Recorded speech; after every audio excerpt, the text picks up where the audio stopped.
Call to order, meeting of Iola Independent School District Board of Trustees. Tammy, would you lead the invocation?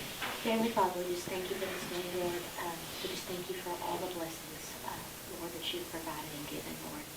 Lord, I just ask for continued guidance and direction, Lord, not only what we do today, Lord, but what we do in the future and in days to come. I ask that you be with all school districts, Lord, as they face the same struggles that we do here, Lord.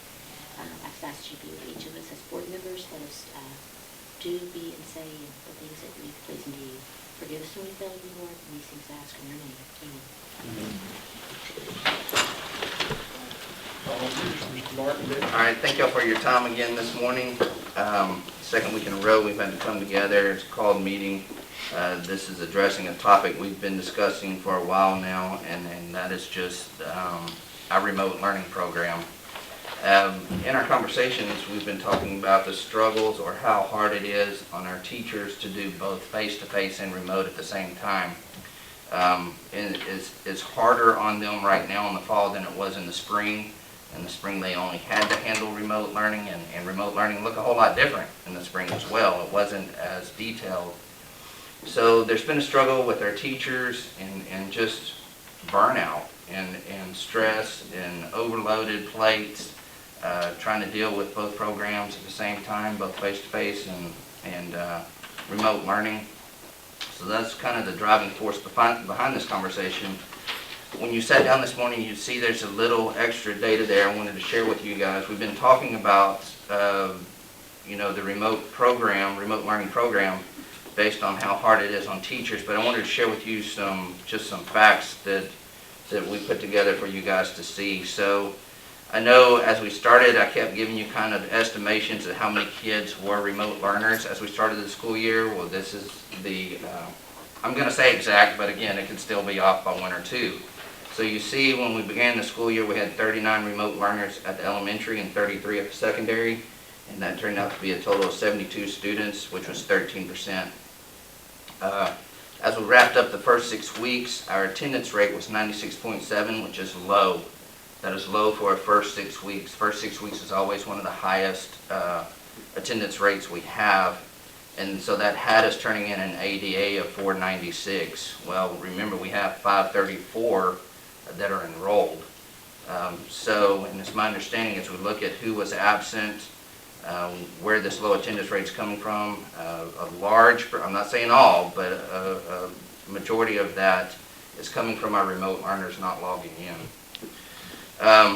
So a little extra data there for you secondary. On the secondary campus, we wanted to let you know we had 33 remote learners. Well, 15 of those 33 failed one class or more, maybe multiple courses. Several of them multiple. Okay, and I've asked Ms. Harris, Ms. Sajewski, and Mr. Fowler to be here this morning. And guys, please chime in if I forget something. They've been doing a phenomenal job of dealing with all this, and that's why I asked them to be here for additional information or anything I don't forget or anything I happen to forget. So that's a failure rate of 45%. And again, I think that's linked back to the fact that they're not logging in like they should be. And we compare that to our face-to-face learners. We had 200 face-to-face learners. Only 10% or only 10 of those had a failing grade. So a failure rate of 5%. So you can see how much better face-to-face is than remote. And again, it's not the remote system. I think, I'm not saying all, I think a majority of people that chose remote learning thought it would be like the spring, where they can log in whenever they wanted. It wouldn't be as demanding, as rigorous, and it is not. And we tried to warn people as we approached the start of the school year that it would look different. It's going to be much more demanding. We do have one elementary kid, I'm not going to say the grade level, that hasn't logged in at all yet. So PEMS-wise, it shows we have an elementary dropout. So, and I think we've done home visits, phone calls, we've reached out to them numerous ways, and that student's just not logging in. So they won't have that option depending on what decision we make today. So that's not eligible for truancy, right? Well, that's a good question, because I don't guess they are, because they have to attend at least one day to officially be enrolled. They're kind of officially a no-show, basically. Yeah, a Until they're no-show, logged so in. it shows up on our PIMS report as a dropout. If they would have logged in one time, then we'd have them as enrolled, and then we could be filing on them for truancy.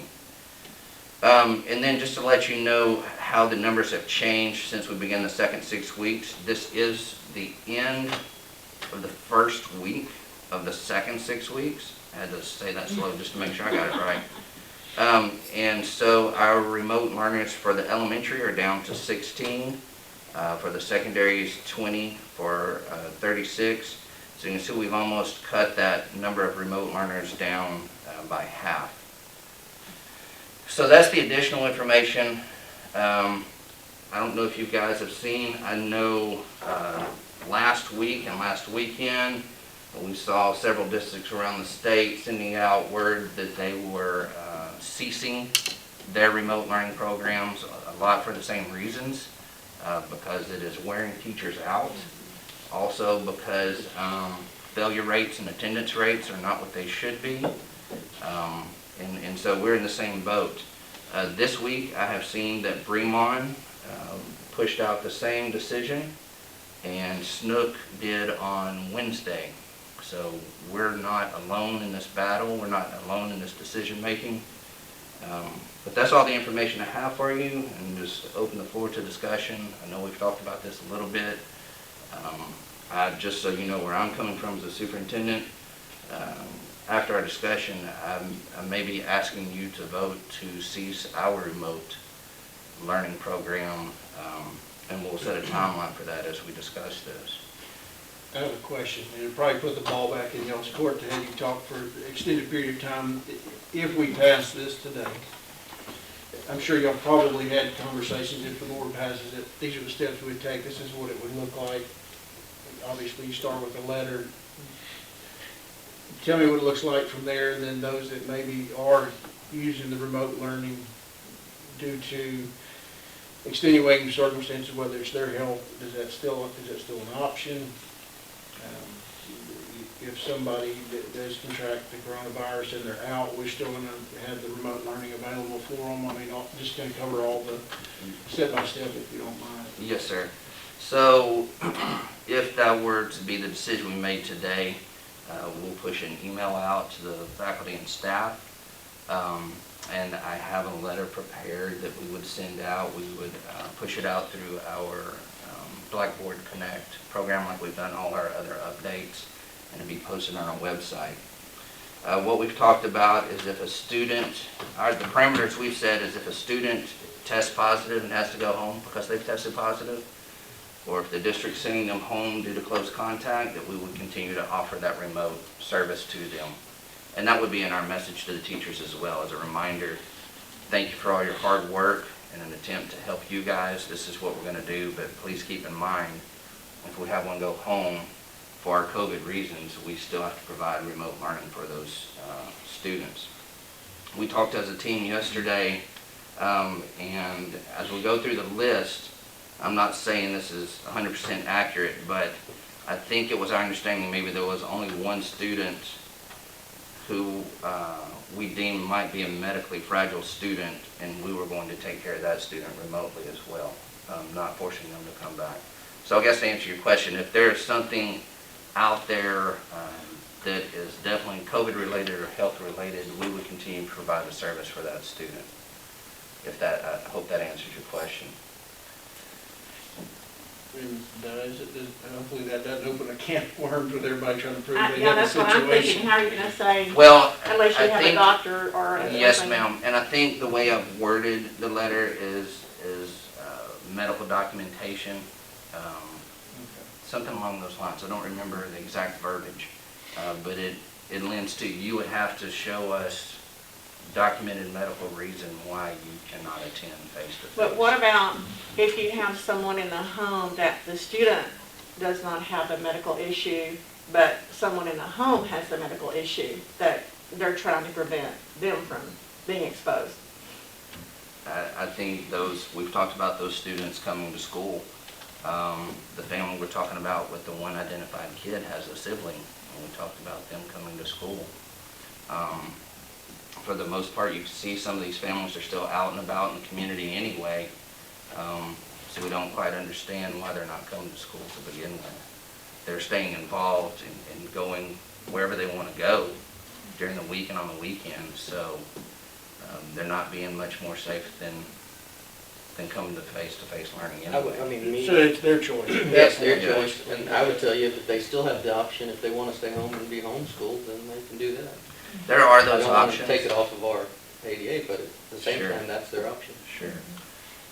Would you list on your letter, are you putting on your letter any options for them as far as maybe free homeschool? There are some out there, aren't there? They're free, that they would at least know that they had this option that would be free if they felt like they could not return for some medical reason or some. I haven't listed on our letter. I listed that there are options that our administrators would discuss with you if you wanted to reach out to us. There's a few letters I've seen by districts that just seem pretty cold and harsh, and like, these are your options, so be it. And that's not the way I've worded our letter. It's more along the lines of, if this still doesn't work for you, please contact us in our administration. We'll share with you the other options and guide and direct you. And I know Ms. Harris does that, whether it's COVID or not. She talks to students and families about those things. So we'll have that base covered. I haven't listed them out in detail in the letter. To me, the one district that listed just bullet pointed the options, it seemed pretty cold. Yeah, they did. So I've tried not to do that as a district, because I don't think that's who we are as a district or community. And we would all rather have that connection with the families as they go through that decision-making process. We don't want them to, like I said, see those cold bullet points and they don't, then think they don't have to contact us. We want to walk them through because we know it's hard decisions. So Right. we want that contact with them. That's good. And this would be a district-wide letter that goes out including students in school, so that they'd all be informed of what was fixing to happen, I would think. Yes, sir. Yes, sir. And we have email lists that go directly to, because Ms. Sajewski and Mr. Fowler send out weekly updates to the remote learners that are straight from them. And so I would imagine we would push it out directly to them through that as well. I mean, we're going to push it out through our pop-up service. We're going to post it on the website, but then I imagine we would attach the letter to and send that out to them directly as well. So, Has something changed? Are we still planning on extending it are we shutting it down at the end of the second 6 weeks, or what was your plan? well, that's what we needed to discuss as a team of 8. Since we last talked about it, I thought about at the end of the 3rd week of the grading period. So that would be, That would give them 2 weeks. it would give them 2 Yes. weeks. October 16th. Yes, it would be October 16th, and then beginning October 19th, we would expect everyone to be here. So yes, if we push it out today, they have 2 full weeks to make their decision, talk to us so we can help them through that decision-making process and so forth. I'm looking at that instead of the end of the second 6 weeks, because our teachers need it. We've got to take care of our teachers. I will let you know, Bremont, they gave their families 2 weeks, and Snook, according to the date on her letter and the date that they're returning, she gave a week and a half. Let's just jump in subjects just a little bit. How do you keep the teachers' skills on the remote learning fresh? Because it may come back, or they may be faced during flu season even. I mean, are y'all going to require them once a week to utilize that platform, or do y'all have plans to have discussions about that? Yes, sir. That's been an expectation we set from the beginning of the school year, is that they use Schoology. I think we set the expectation at the beginning of the year is twice a week, and that was extremely hard on our teachers, so we backed it off to once a week. But I know they're doing it because when we were closed for the 6 days at the secondary, I talked to my daughters, and both of their responses were, well, we do Schoology in class too, so we know how it works. So we continue that we leave that expectation in place for teachers, so that students and teachers are still staying up to date with it, and then God forbid we have to close again late fall or early spring. at least we are much more prepared than anybody was when it happened last spring. I like that. I'll ask a question. So I'll poll the teachers from your campuses. Are we good on doing that? I would assume so. Yes, I had a discussion with a few, just wondering, okay, would that really make you feel better if you knew that they still go home with COVID and you're still gonna have to do it? And they're like, oh, yes, yes, we would gladly do Will they that, know knowing there's that an we've got a end date? 14-day end date, yeah. Okay, that's the main question I wanted. That's a good question, Mr. Lumley, and it reminds me of talking to a teacher, and I kind of had the philosophy of, man, it's hard on our teachers, especially if one goes home, because if you have one remote learner, it's the same as having 5 or 10, and that teacher told me that's not true. Because this teacher Zooms individually with her remote learners right now. So 2 or 3 different Zooms a week takes more time from her schedule. So she said if one goes home because of COVID, it's still not the same. It's much less work. They're still going to be putting in the same amount of work, putting the lessons in, because again, we're building our Schoology platform. It makes no sense to go through half a year and not keep that up. Who knows what we face in the future? Hopefully it's not another pandemic, but if it is, it's much like your regular lesson plans. You build them your first year of teaching, and then you tweak them your second year, and you tweak them your third year. Well, that's what we're doing right now. We're building them in Schoology, and we'll continue to tweak them to make them perfect at some point in time. I remember it wasn't that long ago when a kid was sick, you just gave them their work for the week and Right. they had a book and they did it. Now we have to do it online. How's it gonna work? I know we voted that if you didn't do the in-school learning, you couldn't be an extracurricular. So as soon as they come back in 2 weeks, they can enroll it Yes, sir. straight into, Well, no, that's gonna be tough with Well- secondary students because of the 90% rule for credit. So if the student's not already sitting in a class right now, any class we put them in, they can't earn the credit for it. So. Can't change your schedule. We can't change schedule until second The semester. schedule won't change, but let's just take a football player, for example. Even if they're not in 8th period athletics, they can still go after school and go to practice. Or even if they're not in band and Miss Johnson is okay with them, trying to fit them into the halftime routine, they can still go to Monday night practices. So they can still attend the practices, they just may not be in that period. And we did that because they couldn't get credit for that elective class. I hope that answers your question. So do y'all have some, I mean, hopefully y'all have kind of talked through that. What were some of y'all's concerns, if any, of coming back or whatever? I just think that, I think dealing with specific families and knowing their concerns and trying to make sense of it, who needs to come back, how is that gonna look, what happens if a kid stays home because they were screened, and maybe they had a cough that day, what does that look like for them? Can students still use Schoology if they're absent for going out of town? Can they still use that?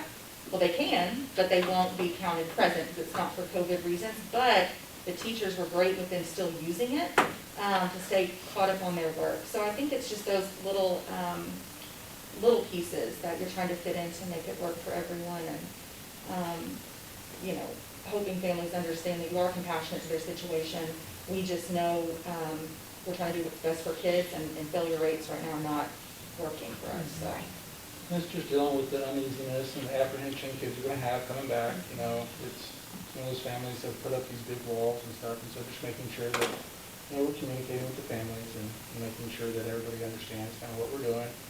And if you look around campus, we're unlike many other campuses, all our kids are wearing masks. I mean, they're all abiding by it, they don't wanna shut down either. So, just letting our kids know that, it's gonna be okay, we're doing everything we can, we're cleaning the classrooms, everything's gonna be safe. I think some of the struggles that I know that I've had personally was families just not understanding what the school day is going to look like for their kindergartner or elementary kid. Just kind of talking through those misconceptions, like no, they're not going to play in their own square on the playground by themselves. This is how we do this, and we try to keep their day as normal as possible, while also taking some extra precautions. So. Well, I think y'all have done a good job, and I appreciate each of you, so, thank you. How quick would you want this done? If you had your say in it? Well, I'd bring it back Monday. Because for us, some of them, it's lost instruction. I have teachers that are worried, you know, and we had some come back from first 6 weeks, and they're like, you know, they were not even doing their work, and now they're sitting here making hundreds. It's just better for kids. We've just seen it better for students. So the kids are gonna be allowed to come at any time, once you make this, from Yes, now for the ma'am. next 2 weeks, if they can come back at any time. Yes, ma'am, I did word our letter that way, that we expect all kids to be back. Right now, it's the 19th, but, you know, that's something I can edit. But I also told them that they can return to campus anytime in between now and then if they so choose. So we'll welcome them back. Anytime. Anytime in between now and then, it's just on that date is when we expect everybody to be back. I did ask a teacher, I talked to a secondary teacher about the timing of bringing them back in the middle of the 6 weeks versus at the end of the 6 weeks. I just didn't want to frustrate teachers, you know, in the middle of the 6 weeks, and that teacher told me, bring them back as soon as possible. You know, don't wait till the end of the 6 weeks. I want them back as soon as possible.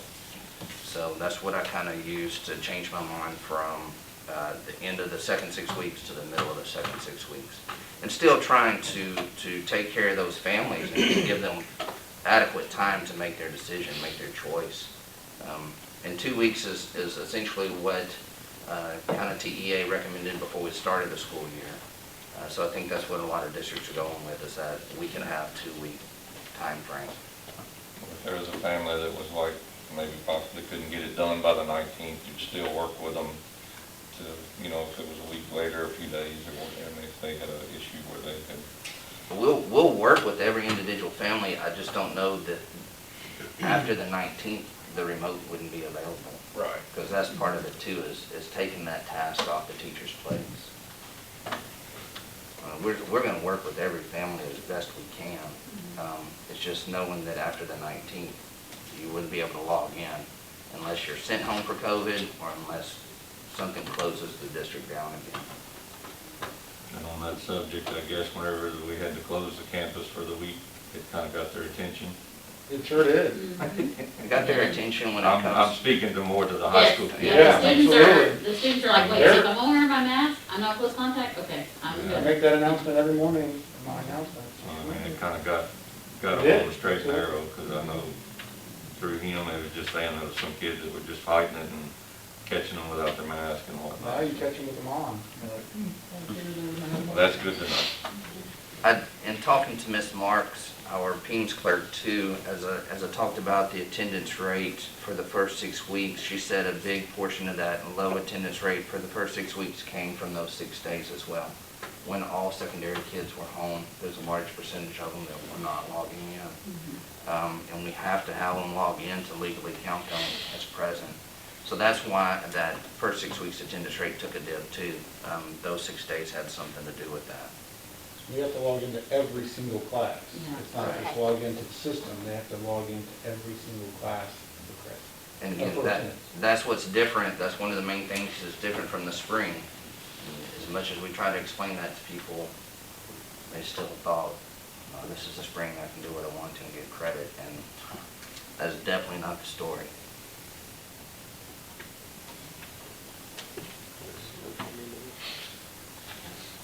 If there's any other questions, I would ask that the board approve the district ceasing our remote learning, beginning at the end of the day on Friday, October 16th, so people understand it should go through the 16th And be back on campus on the 19th. and be back on campus on the 19th. That's what I would ask the board to approve this morning. Have a motion to accept it. Okay, a motion by Luke, Second. just second by Tammy. Any further discussion, questions? No. Those in favor, raise your hand. Motion carries 7-0. I don't think we have any other items on the agenda, so just need a motion to adjourn. So moved. Motion, Scott, second by Danny. Those in favor, raise your hand. Motion carries 7-0.